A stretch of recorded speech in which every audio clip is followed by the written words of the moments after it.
down toward the left, down toward the jump landing, and then I'm going to turn back into it.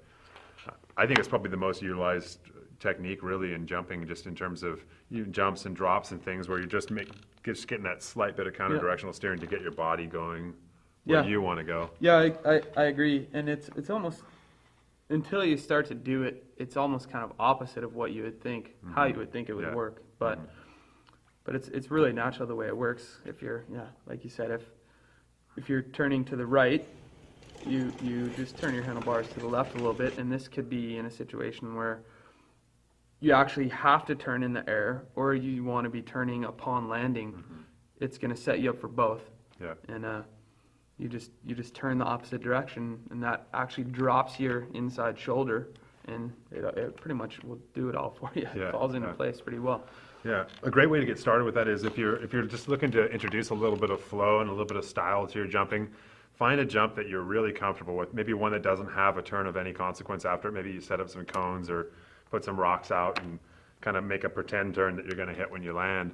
And to start off with in the air, the first thing, actually before you even get to a turn, even a mock turn following a jump, the first thing you want to do is just go up in the air and just turn your handlebars a little bit and just start getting comfortable. One of the most dangerous things to do in the air really is absolutely nothing. If we completely stop, we become very stationary, and it's almost like riding off fours. Even if we're led with our hands properly, eventually things are going to get kind of frozen up in the air, and we're going to rotate around the most stationary part of our body. Any part that stopped maybe a little bit incorrectly or something, everything's going to continue to rotate around that. It's kind of like being caught in the wind almost. It is. It's that same sort of feeling. And then maybe find something of more consequence, or something where the trail actually turns.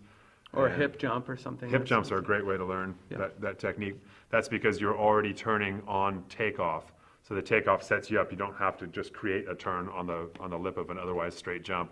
The turn or the takeoff actually has you turning naturally anyway. So it sets you up nicely for that. Yeah. Counter-directional steering also leads into many other tricks and types of riding. I mean, it's just going to open doors for you. I mean, that's probably the best way to learn how to do a tabletop is to do it. Yeah, tabletops pretty much comes from the same thing. I mean, when we're tabletopping, just going to basically counter-directional steer, and then at the end of that, just exaggerate a little bit by bringing our feet up a little bit and maybe forcing the handlebars down a little bit more. Yeah, to bring that into a tabletop is probably one of the most natural tricks you can learn how to do. Once you get the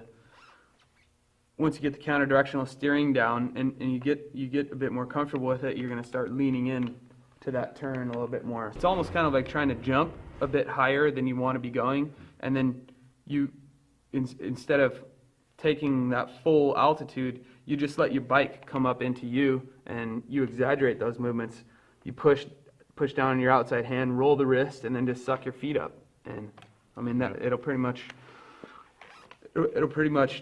turn into a tabletop on its own the more you do it. This is something that less advanced riders probably watch on film, and maybe you watch your favorite riders in a mountain cross race or something like that, and you think, man, why is he throwing tricks during this race?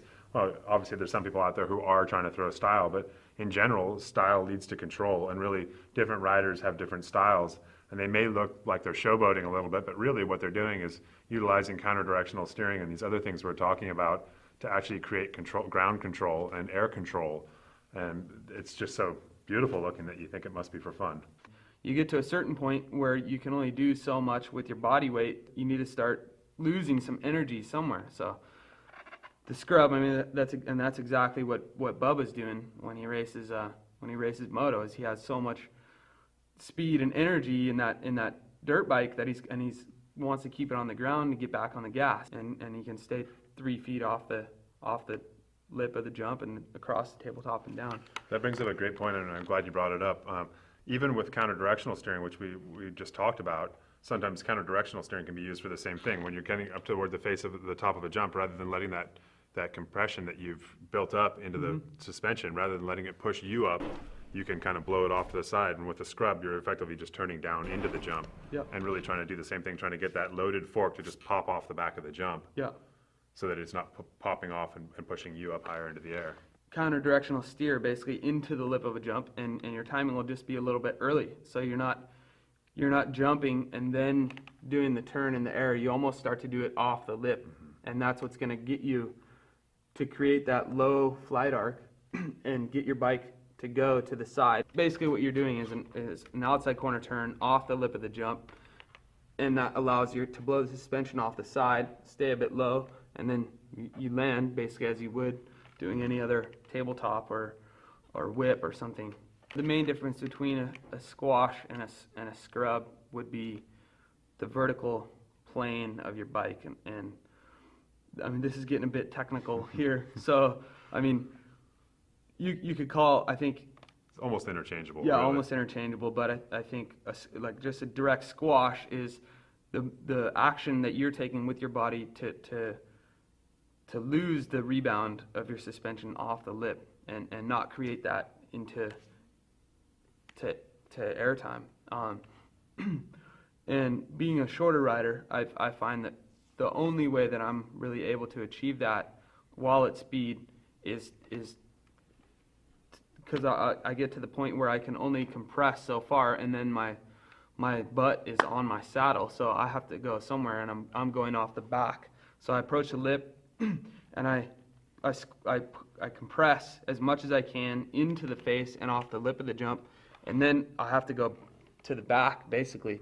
And I find that like I get my butt like almost to the top of my back tire, and that allows my bike to come up into me, and I'm with my body weight, I'm offsetting the force of my rebound into the air, and that'll probably save like half of the distance of airtime that I would normally get, and then that is gonna push your bike off to the front of you, and you just really just need to pull yourself back onto the front to get back into the position to where you're landing down the transition of the line. That's a great example of one time where, you know, even as an advanced rider, Lars is purposefully going to the end of his rope.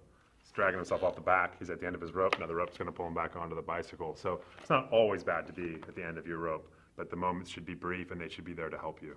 So we've talked about different ways of controlling our flight arc over jumps, and really what we've been talking about here is ways to hit jumps at speed for the most part. I mean, if we don't have enough speed, that's easier for us to address. That's just creating compression into the lip of a jump. But these techniques we've talked about, being passive or creating a scrub or creating a squash, these are all techniques for not going as far.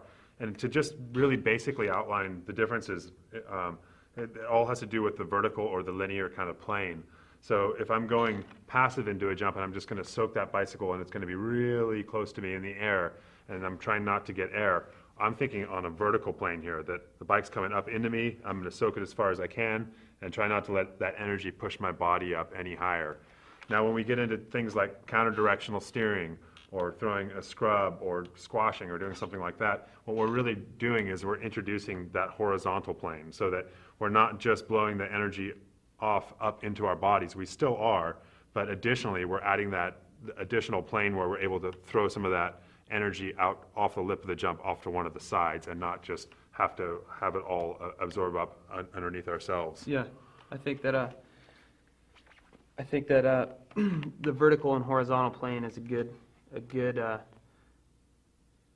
key to describe the differences between, say, like even just a squash, you know, where you're just sucking it up, and say a scrub is to where you're gonna push off the side of a jump, and the rebound is either coming up into you or the rebound is coming away from you on a vertical plane, or it's coming away from you on a, you know, semi-horizontal plane. Yeah.